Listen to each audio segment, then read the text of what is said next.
আজানের আগে নামাজ পড়া যাবে কিনা, এই ব্যাপারে অনেকে আমাকে প্রশ্ন করেছেন, হুজুর এখন আজান হয় নাই কিন্তু আমি নামাজ পড়ে ফেলেছি, জোহরের নামাজের আজান হয় নাই অথবা আসরের নামাজের আজান হয় নাই কিন্তু আমি নামাজ পড়ে ফেলেছি, আমার একটু তাড়াহুড়া আছে, এখন যে আমি নামাজ পড়েছি আজান তো হয় নাই, আমার নামাজটা কতটুকু গ্রান্টেড হয়েছে, কতটুকু কবুল হয়েছে আমি আপনার কাছে জানতে চাই। দেখুন, আল্লাহ পাক রব্বুল আলামিন কোরআনুল কারীমকে যদি আপনি প্রশ্ন করেন, কোরআনের ভিতর থেকে জবাব আসবে।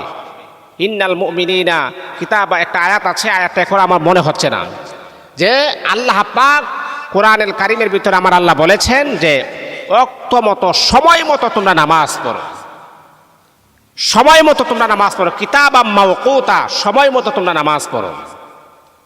আল্লাহ এই কথা কোরআনে বলেছেন। এর মানে হচ্ছে, মনে করেন জোহরের নামাজের এখন আজান হয় নাই কিন্তু সময় হয়ে গেছে, সময়টা হয়ে গেছে, জোহরের নামাজের সময়টা হয়ে গেছে, এখন আজান হয় নাই। আর মনে রাখতে হবে আজান কেন দেওয়া হয়, আজান দেওয়া হয় এটা হচ্ছে জামাতের জন্য সুন্নত।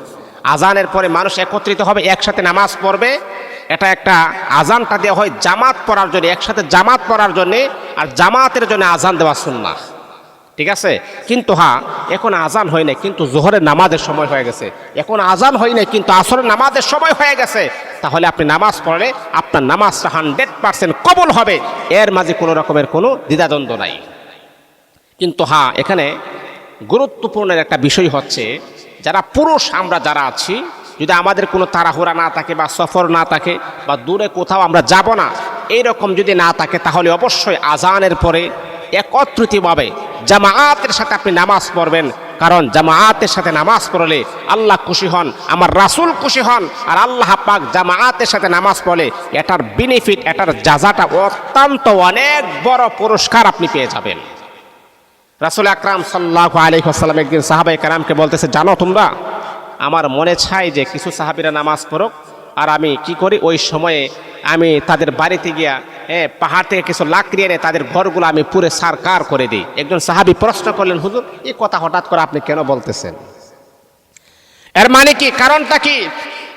আমার নবী বললেন, সাহাবীরা যারা আজান শোনার পরে বিনা কারণে, কোনো কারণ নাই, উজুর ব্যতীত তারা ঘরে নামাজ পড়ে, মহিলাদের মতো যে সমস্ত পুরুষেরা কানে আজান শোনার পরে ঘরে নামাজ পড়ে, আমার মনে চাই তাদের ঘরটাকে আমি জ্বালিয়ে পুড়িয়ে দিই।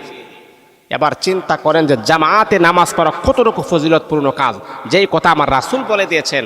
এই জন্যে বাবা, জামাআতে নামাজ পড়ার চেষ্টা করবেন। কিন্তু হ্যাঁ, আপনার যদি কোনো প্যারা থাকে অথবা আপনি কোনো কোথাও যাবেন, আপনার সময়টা একেবারে সংকীর্ণ, তাহলে যেহেতু সময় হয়ে গেছে, যেহেতু জোহরের সময় হয়ে গেছে, আজান হয় নাই, কিন্তু আপনি নামাজ পড়লে আমার আল্লাহ আপনার নামাজ কবুল করবেন। কারণ এটা কোরআনের আয়াত, যখন সময় হয়ে যাবে নামাজ পড়ুন, কোনো সমস্যা